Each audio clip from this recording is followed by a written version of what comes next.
It's a legacy of trust, serving Micronesia since 1938. Matson celebrating 25 years of commitment to Guam, Micronesia, and the CNMI. Cars Plus, home of Guam's first and only lifetime powertrain warranty. Visit carsplusguam.com for details. McDonald's of Guam, I'm loving it, and King's Restaurant, serving your local breakfast, lunch, and dinner favorites for over 45 years.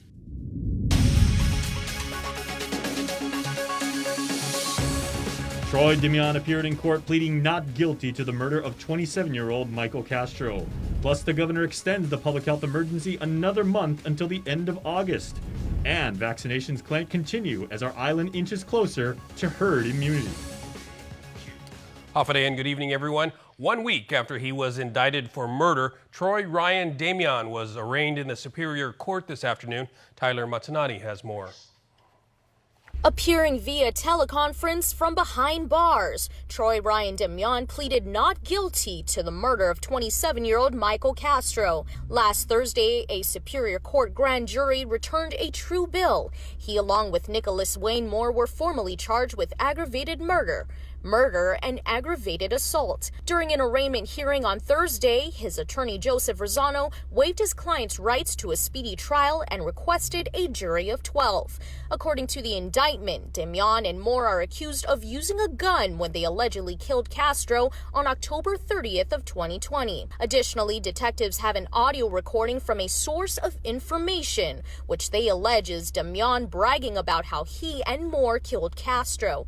Moore has not yet been arraigned to answer to the charges. He is currently on house arrest after his father posted more than a $1 million bail. He was arrested in Florida and extradited back to Guam last month.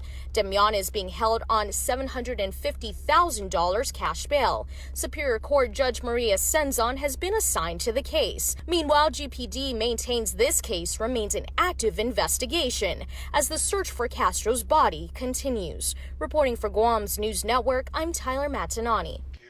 6 attorneys have now withdrawn as defense counsel for murder defendant Joyner Scott Sked. Attorney Douglas Moylan requested to withdraw because he knew the alleged victim, former Umatic Mayor Daniel Sanchez. Sked and co-defendant Rudy Kanata are accused of murdering the former mayor in Kanata's home back in April this year. Both face charges of murder as a first-degree felony and aggravated assault as a second-degree felony. Attorney Terrence Timblin is the latest to be appointed. Court will reconvene tomorrow at 10:30 a.m. A one-time cop and Major League Baseball player is facing gun and drug charges. According to a magistrate's complaint at around 2 o'clock this morning, 41-year-old John Dwayne Hattig Jr. was allegedly seen carrying a firearm in a Tamuning parking lot. Once on the scene, police saw Hattig with a black shoulder bag. A search of the bag revealed a loaded .45 caliber pistol with an extended magazine, 3 baggies of meth, Xanax pills, and a scale. Court documents state Hattig admitted his firearms license was expired and that he took the gun from a friend who had been arguing with his girlfriend. He was charged with possession of a Schedule II controlled substance, possession of a Schedule IV controlled substance, possession of a concealed firearm, and possession of a firearm without a firearms ID card, all as third-degree felonies. In still more court news, the trial is set for September 7th for 2 defendants in an alleged bid rigging scheme for federal grants to UOG. The court also granted a motion to suppress evidence in the federal case of Thomas Marler and Janika Lawrence. The defense will not be allowed to argue that the rigging was with good intention, that the actual bid prices were reasonable or even lower than market rate, that the work performed was of high quality, or that the projects could not have been performed by anyone other than the defendants. The court ruled that such arguments would emotionally compromise a jury. The court recently granted former USDA employee John Hobart Lawrence's request to be tried separately. Lawrence, his daughter Janika, and retired University of Guam professor Marler were initially indicted on wire fraud and money laundering charges. And Guam could see upwards of $10 million in another opioid settlement case against several pharmaceutical companies. The money is part of the proposed $26 billion settlement against Johnson & Johnson, Cardinal Health, McKesson, and Amerisource Bergen for their role in contributing to the country's opioid epidemic. According to the Guam Attorney General's office, the settlement will be paid over 18 years, and most of the money must be spent on the treatment and prevention of opioid abuse, co-occurring substance abuse disorders, or mental health conditions. And before leaving for the nation's capital, Governor Leon Guerrero extended the public health emergency another month till August 30th. Her new executive order lifts most of the remaining restrictions, but only after Guam reaches an 80% adult vaccination rate. Masks will still be required, though, in congregate or crowd settings, whether indoor or outdoor. But all other restrictions, including limitations on social gatherings, reduced occupancy of establishments, social distancing requirements, and appointment-only type operations will be lifted effective at 12:01 a.m. on the day after 80% vaccination has been achieved. Also effective August 1st, PUA claimants will have to meet work search requirements, and all schools must comply with effective CDC guidelines and applicable DPHSS guidance memoranda. And more than 30 island residents were waiting in line even before the clinic opened to get their COVID-19 vaccine shots at the Micronesia Mall in Dededo. KUAM's Isaiah Uggan has this report. As Guam remains over 1,000 shots shy of achieving adult herd immunity on the island, the efforts to achieve the 80% of adults and Guamanians vaccinated continues. Department of Public Health and Social Services Immunization Program Manager Michelle Leon Guerrero said that the clinic was busy. It is. It's really nice. Actually, before 11 o'clock, we had a nice line out there. So as of now, about an hour into the event, we have about 33 people who've come in to get immunized. As an incentive, the first 500 residents to receive their second shots of the Pfizer and Moderna vaccine and the one-time shot Johnson & Johnson vaccine will receive a $20 gas coupon from DPHSS. Leon Guerrero couldn't say whether the line was attributed to the coupon. However, she added, It may be looking like, yes, the gas coupons is going to help give them that extra nudge to come in. Leon Guerrero said that 76 people got vaccinated against the virus on Liberation Day. We spoke with some residents who got their shots at the clinic, one of them being 21-year-old Jason Mercado of Harmon. He received his first dose of the Pfizer vaccine. Mercado encourages residents to join the vaccination. Most of the people had vaccine and they had no problems, so they shouldn't be scared to have this vaccine. Also at the observation area of the clinic was 57-year-old Fortunato Goday of Dededo, who received his second dose of the Moderna vaccine. He shares the same sentiments as Mercado. Because it's safe to be vaccinated. The COVID vaccination clinic stationed at the second floor of the Micronesia Mall above the center court will continue until Saturday from 11 a.m. to 6 p.m. Reporting for Guam's News Network, Guahusi Isaiah Uggan. In other news, the legislature appears to be moving at great speed to get the RISE Act payments released. A public hearing was quickly scheduled for next week on one bill, while another measure has been introduced to address other impediments. Here's more. While Senator Jim Moylan's call for a special session was declined because it did not directly address public health or safety, his bill to increase the RISE payments to $1,000 and $2,000 for individuals and couples respectively was placed on the legislative calendar for Wednesday. Moylan said in a release that he can then amend the bill to add a host of other changes he wants to make. Getting this money out is definitely urgent, I think. And so we are going to do everything we can. I'm just saying that we have to use the right mechanisms. Meanwhile, Speaker Therese Terlahi is co-sponsor of another measure to streamline application requirements that, for example, have created long lines at the mayor's offices to get village residency verification. In the interim, we are introducing another bill, Senator Moylan, myself, and Senator San Augustine, to remove those impediments directly. But really, payment of the RISE is up to the governor, and I'm continuing to call on the governor to pay the RISE, to pay that money, to give it out. We are sitting on the money. We're not using it while people are in need. Terlahi suggests bills might be heard during the August legislative session before they deliberate on the budget. We were unanimous in our support of the RISE. We've passed it since December last year. And I think everybody would agree that that needs to go out. And that is within the power of the governor. And so we are definitely in unison calling on her to pay the RISE. Again, the public hearing on Senator Moylan's bill to amend the RISE Act is scheduled for Wednesday morning. He is encouraging those interested to show up and testify. And lawmakers are, in fact, fast-tracking the new bill the Speaker mentioned. The measure, which would remove the $30 million cap on rise payments and give rev and tax more flexibility in what application documents are needed, was introduced late this afternoon. It was immediately referred by the Rules Committee to the Appropriations Committee, chaired by Senator San Agustin. His office just sent out a notice of a public hearing, and that's scheduled for next Thursday at 9 a.m. Meanwhile, the Speaker agrees with Minority Leader Chris Duenas and others that they should know the governor's spending plan for the ARP funds before they deliberate and pass a budget bill next month. It's like seeing half the picture. I agree. I don't think I'm satisfied that we're going to sit in there, we're going to decide a spending plan for $700 million while there's $600 million sitting out there to be spent, any which way. The administration has said it's still waiting for the final spending guidance from the Treasury Department before they release it. But during her appearance on The Link, the Speaker was reminded that Governor Leon Guerrero is on her way to Washington and that she's now the second in command while the governor is away. If you are going to be the acting lieutenant governor, doesn't that give you access, give you kind of some flexing power to say, you know what, BBMR? I want to see that investment plan today. Bam. Great idea, Bree. I've never been a lieutenant governor before, so I'm going to try it out. Yes, great idea. She says they need to use every option available. We'll let you know how that works out. In other news, Guam remains a potential option for the processing of Afghan evacuees.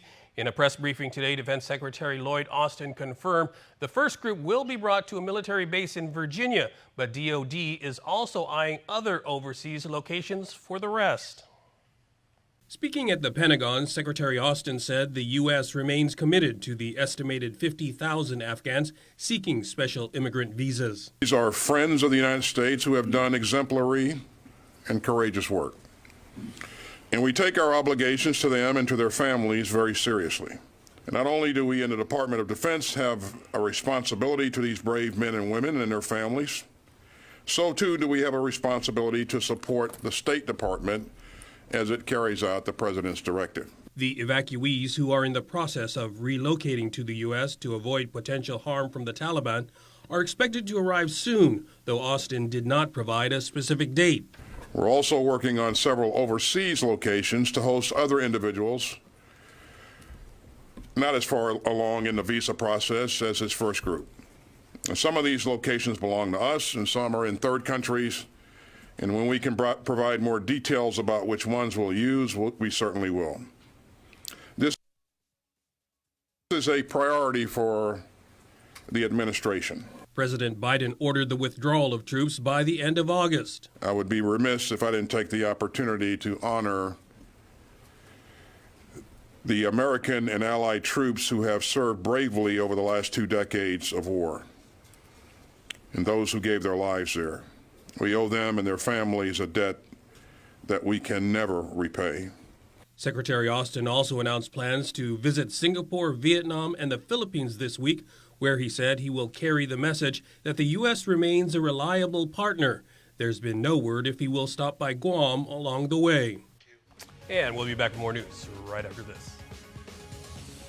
And instant prizes from Foot Locker and Burger King. Win the best-selling 2021 Toyota Corolla LE, the crossover SUV 2021 Toyota RAV4 LE, and the dynamic luxury SUV 2021 BMW X1. The more you shop, the more chance to win. In the Micronesia Malls, shop and win.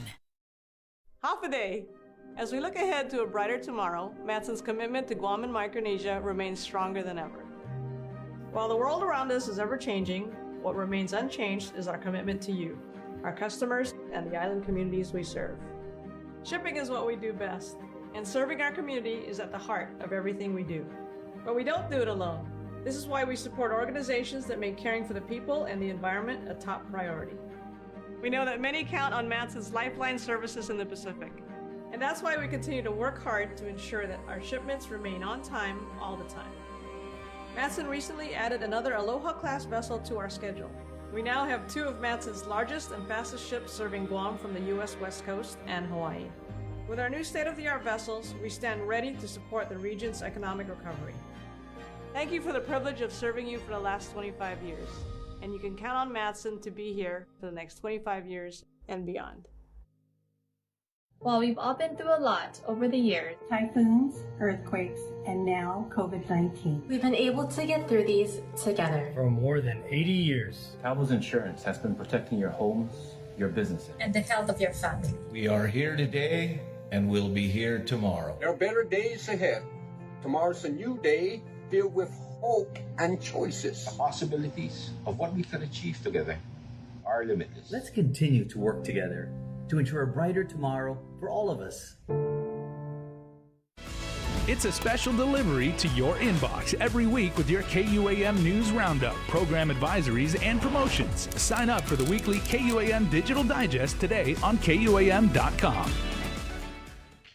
Welcome back. After not receiving COVID-19 response differential pay for 11 pay periods, the Mayor's Council could get paid by tomorrow. MCOG Executive Director Angel Sablon says the pay periods were from December 2020 to April of this year.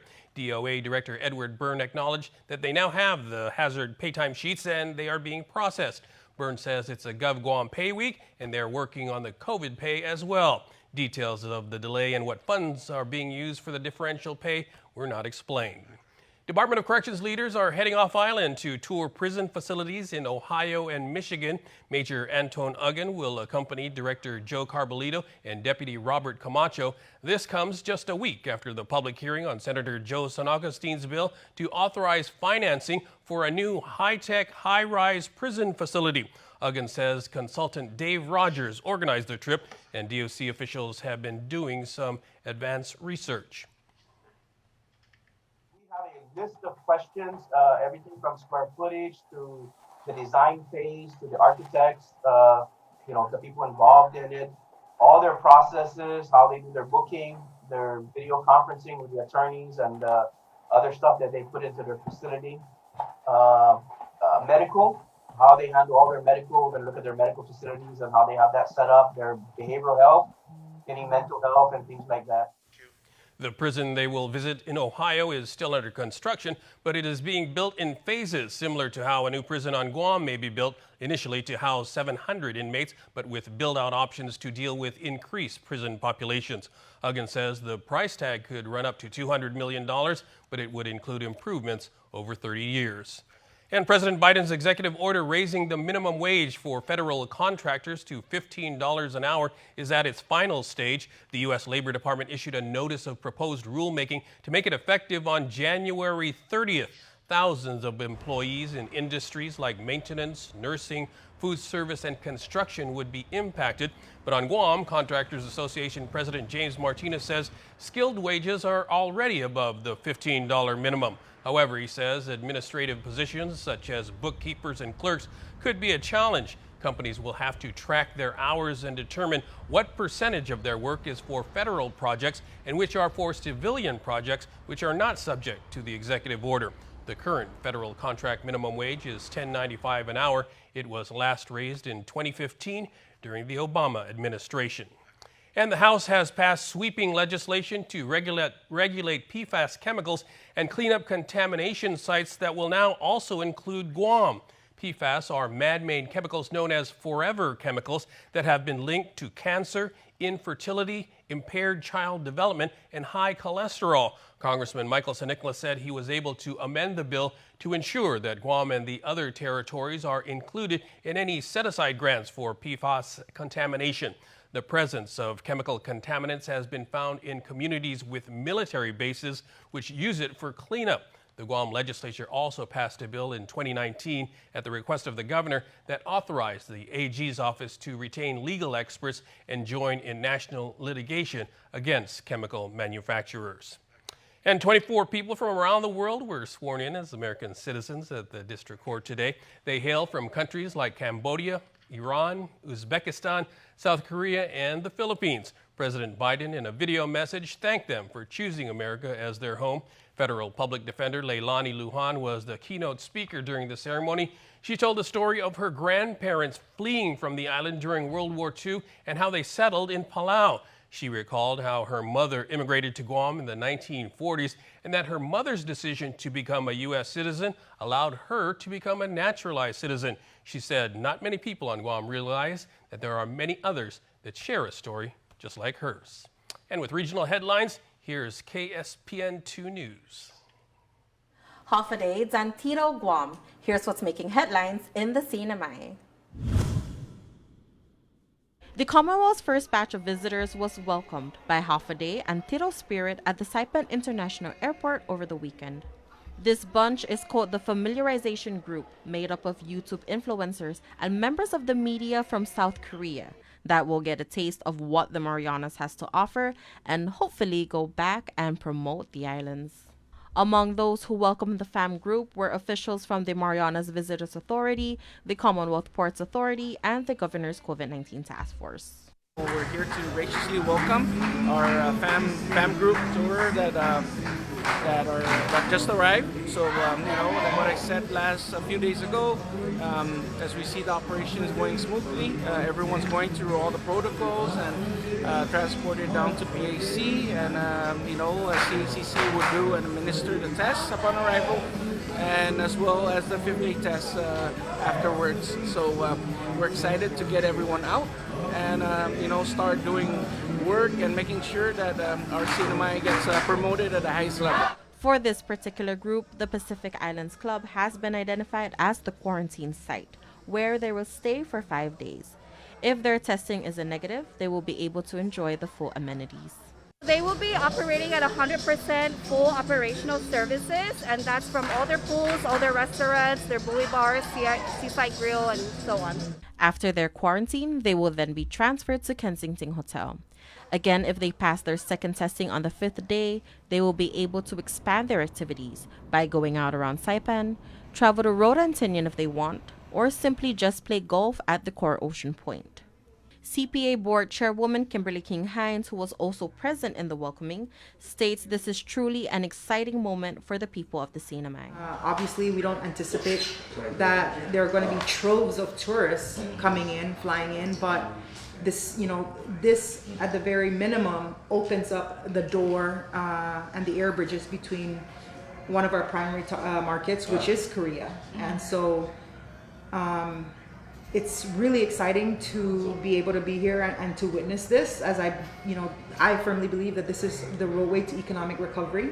So this is the first step. This project is made possible through CPA, MVA, the Commonwealth Healthcare Corporation, Commonwealth Office of Transit Authority, the Department of Public Safety, the Department of Fire and Emergency Medical Services, and the Department of Community and Cultural Affairs. For more news, please visit saipantv.com. For KSPN2, I'm Sally Limas. Dave Delgado talks to soccer moms right after this break.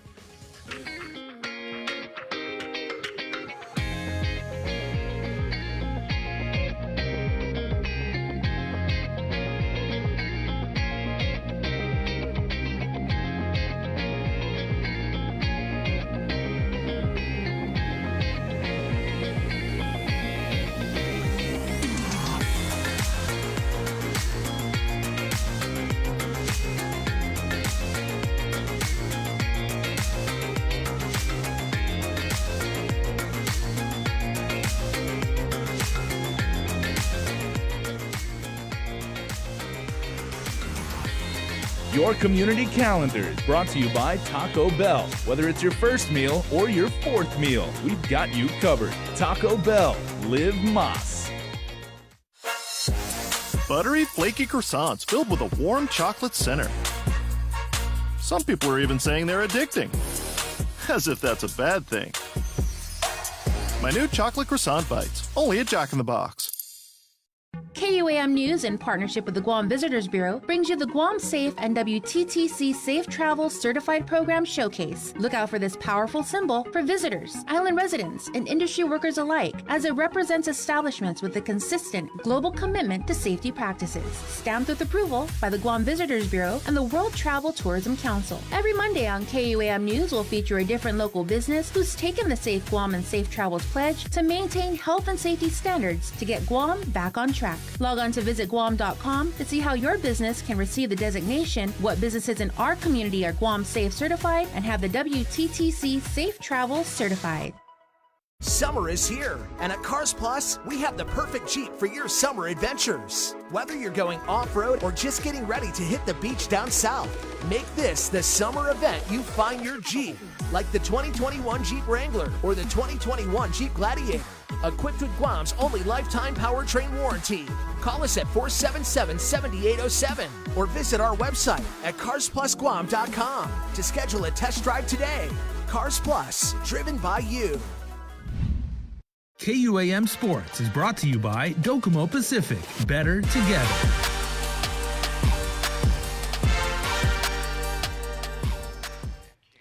What's up, Guam? Dave Delgado here for KUAM Sports. Thanks for watching. We get the show started tonight with some news on the Docomo Soccer Moms League. Check it out. The Docomo Pacific Soccer Moms League is back at the GFA National Training Center. After being away from the game for over a year, the players are happy to be back on the pitch.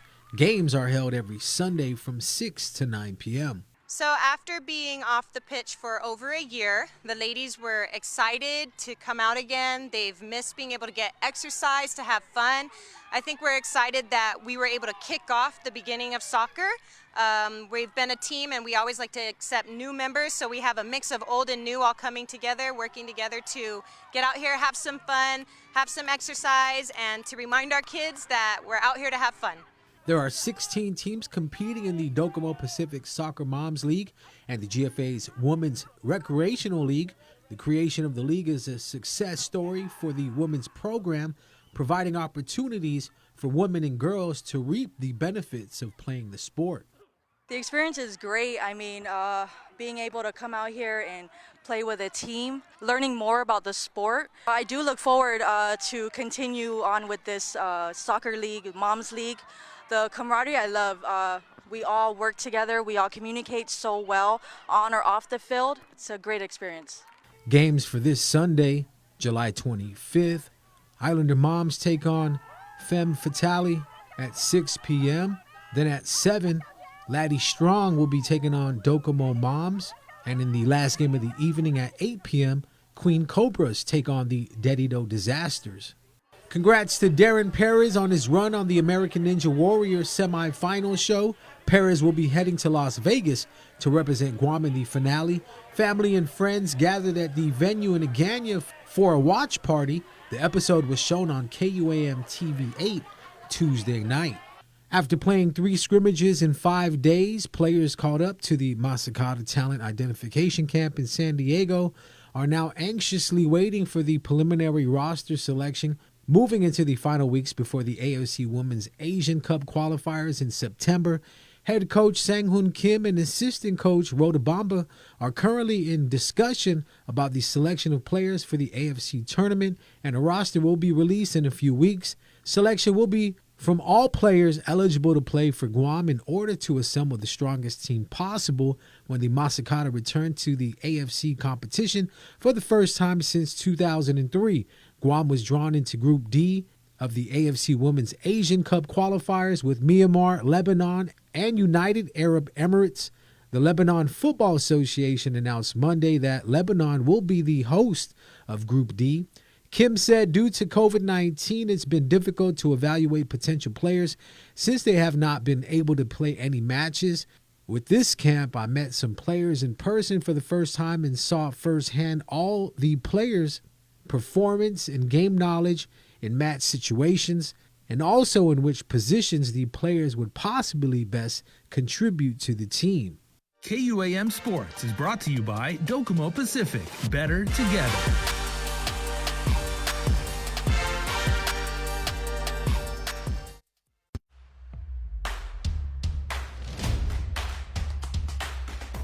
For the different beats of your life, we're here to keep you connected the way you want it. Plans made for you, by you. Build your own bundle with Link.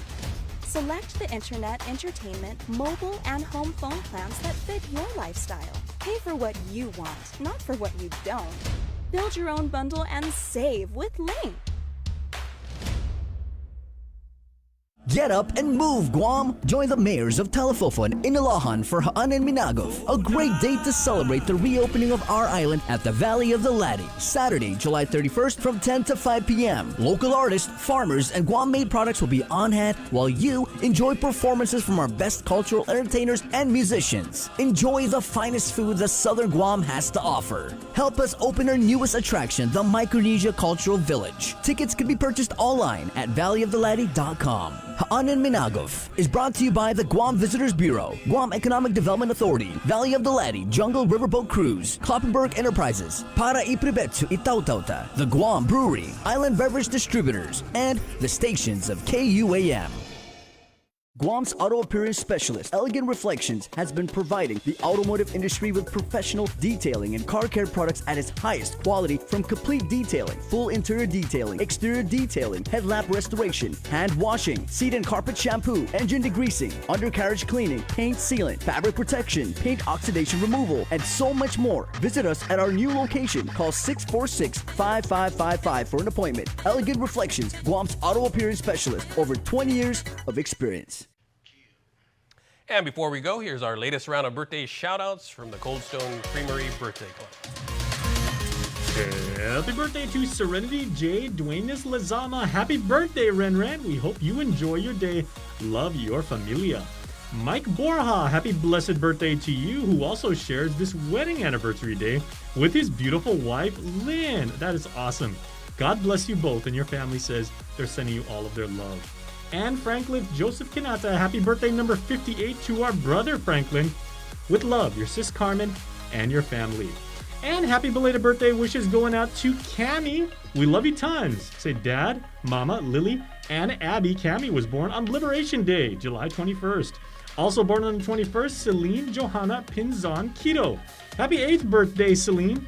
We love you. Say the Pinzon families. Happy birthday, each and every one. And you too can be a part of the Cold Stone Creamery Birthday Club by registering online on KUAM.com. And please be sure to send us your photo, your name, and your birthday. That's our report for tonight. Thanks for watching. Good night, everyone.